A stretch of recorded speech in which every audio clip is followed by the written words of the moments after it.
The Sentinel is known to be reliable, fearless, disciplined, consistent, courageous, motivated, and skillful. So do what you feel passionate about. Take chances. All these qualities start from the mind. Your mind can be your worst enemy or your most powerful weapon. The world becomes your library to help you to become better at your craft. Is this the dagger? Learn how to achieve greatness and tap into the Sentinel mindset. What's up, everybody? We are here back at the Blue Line Expo, and we just bumped into a good friend who's actually been on a podcast before, Jim Bremner. And Yes. for those of you that don't know who Jim Bremner is, he served the Toronto Police for how many years? 35. Yeah. 35 I years. knew the answer. 35 years. Yeah. And I can tell you this, Jim is as genuine as they come. And one of the things that we just talked about very quickly here is that, how do you stand up for the rest, right? How do you show that something should be different from your perspective to others? And sometimes in this industry, Jim, and you mean in law enforcement, in law right? enforcement, Not of course. necessarily like wardrobe. No, exactly. Okay. Yeah, exactly. In this specific realm, we just said about this calling to come into policing. We can very easily all agree on that it's not a career for everybody. We've always talked about having the protector DNA, meaning as in, is it inside you? How does someone know if they have this in them? Like, is it something that can be identifiable? Maybe, for someone maybe that does have it, but they don't know how to. I think that's, I don't know. I mean, it might sound odd, but does a German Shepherd dog know it's a German Shepherd? I suggest it doesn't, but it has all the attributes to protect and do that either military or law enforcement job.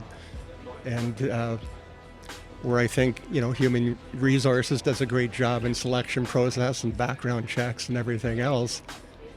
Ultimately, it comes down to individuals that they feel it's a calling. They feel a need to help. They have more concern about others than perhaps themselves. Okay.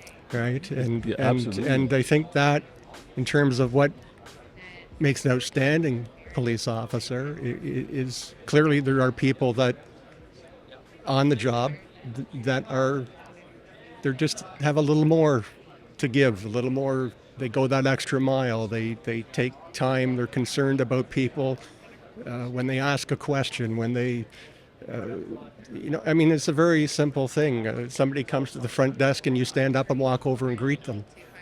They're tiny little things that can make you stand out. But I don't know if it's hard. Again, I don't know it with like the whole social media and cell phones and everything else. If you go to a restaurant, you watch a couple, they're not even talking to each other. They're on their cell phones. Yeah. And I don't know if that's something, just a modern trend, or back in the day, we were more, we were more comfortable with, speaking to people and introducing ourselves and being more mindful and helpful with people. But to connect with them. Yeah. Yeah, and it's really not hard to do. But again, as we move forward, I think that even though it's called social media, it's kind of alienated people from one another. Right.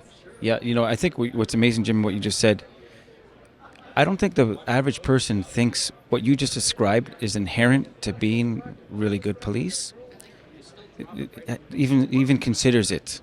Okay, like you literally, you almost describe someone who maybe works in hospitality or is working as a home healthcare worker or or a counselor for kids in distress. But I mean, this being tactical special ops, working in some probably the worst type of scenarios, having so many people kind of come and go, within TPS. For you just described that this is like a really special person. This is person. Well, they are. Yeah. They all police officers are, again, special people. It's not for everybody. Not everybody says, "Hey, I want to do that." Right. Right. I want to get up at when it's dark and go to work when it's dark, and deal Yeah. with all kinds of, issues throughout the day and then go home when it's dark and then get up and go again the next day. But at the end of the day, we do it for each other. We're supporting each other, the people that you work with. And I can say this, having been retired for a little bit now, is I never thought I would miss it. I was totally wrong. I missed Wow. the Really? people that I worked with. I realized what a bond we'd created over that time, and where else are you going to find these people? I don't know of another. Perhaps the military. Beyond that, I can't think of another. An NFL team, perhaps, but I Yeah. can't really think of another endeavor where you're going to get that connection with people. And to Mike's point, I've been all over the world. I've been fortunate enough to be all over the world training and working with different law enforcement and security agencies. And it's a human condition, no matter where you go. That's what policing is. It's a human condition.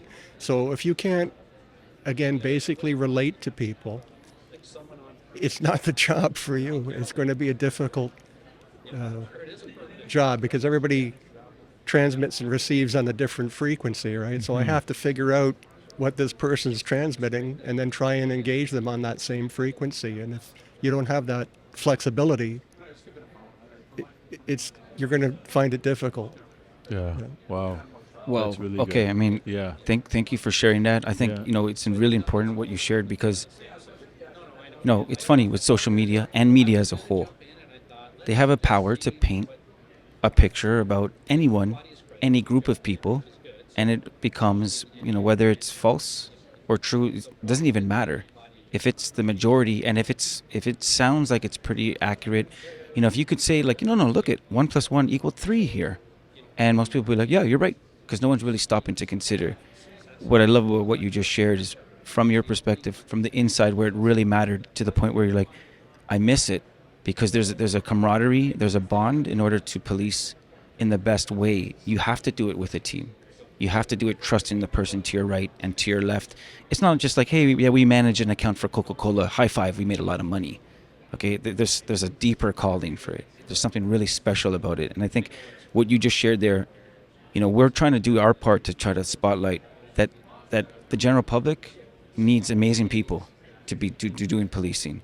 If there's a time that people would shy away, this is the time that we need those type of people that say, yes, I was great as a stylist, styling hair, just like Constantine's story. I was joking. But it literally says like, I'm going to put that aside and I'm going to walk into what I always felt called to do. That is, it's illogical. I'm going to put their safety ahead of mine. Well, yes, it is illogical. And if you look at the spike in law enforcement fatalities, in regard to violent perpetrators and whatnot over the last couple of years, and within the last month, certainly here in Canada, in Ontario, what I find, again, obviously, it's very upsetting to the law enforcement community, and we take it hard. But when I look at that, there'll always be people showing up and signing up to join law enforcement. It will never stop. Mm-hmm. It will never stop. And that indicates to me that these are very special individuals that decide to make that choice to put themselves at risk to protect a member of the public that they don't even know. They've never met that person. Mm-hmm. And again, that can come in many ways. We've had the officers will go and try and protect people in mental health crisis that actually can be a physical threat to that officer, but Yes. they're putting themselves forward where nobody else will go to try and resolve that person's crisis at that time.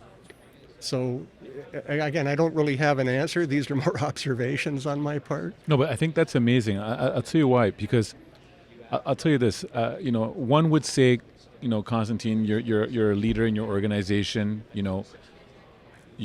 I'm 45 years old, but I'll tell you this: the one thing for me, I never got to achieve my goal of wanting to be a police officer, because that's really, like, it's so passion in my heart to kind of do that profession. I didn't get a chance to achieve that.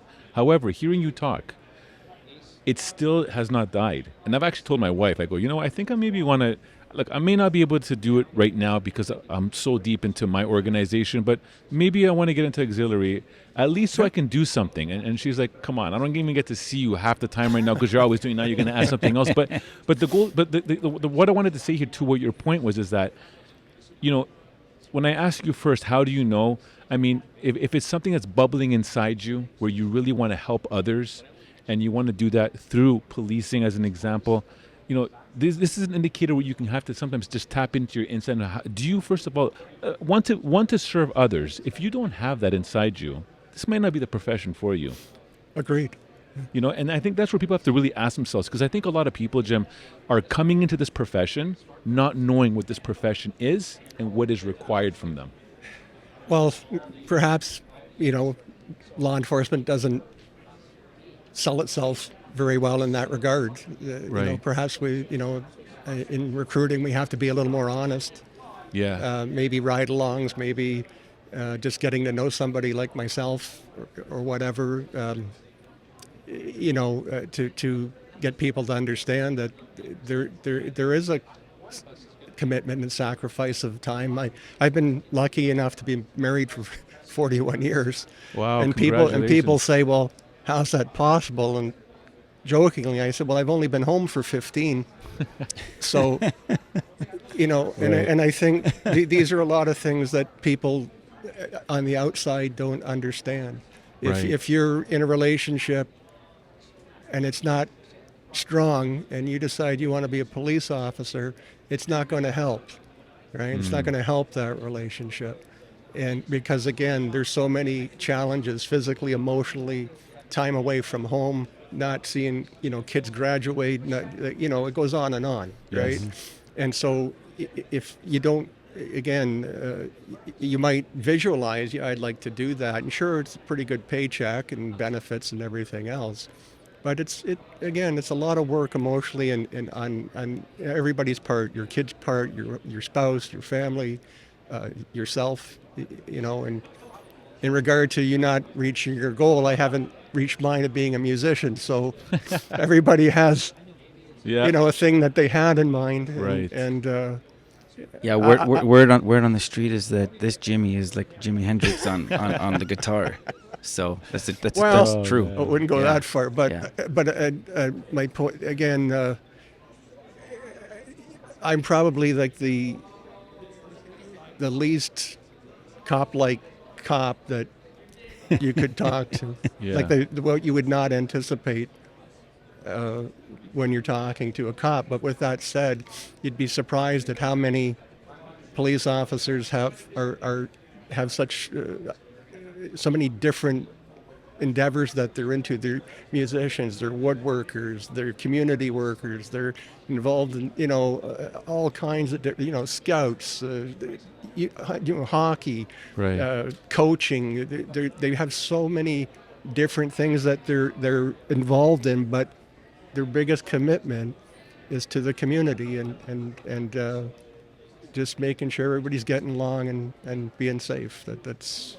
Well, Jim, I'll say this, man, and speaking on behalf of Mike, is we want to thank you for your time. Oh, it's my pleasure. In doing that, and thank you for your service, and thank you for being able to put out 35 years to serve the community. And I've had the pleasure of knowing you obviously beyond the podcast, and what I can say is you are a genuine individual, and I just wanted to thank you again for that, and thank you for everything that you've done, man. Appreciate it, and I don't know how to do anything else, so you get what you get. Yeah.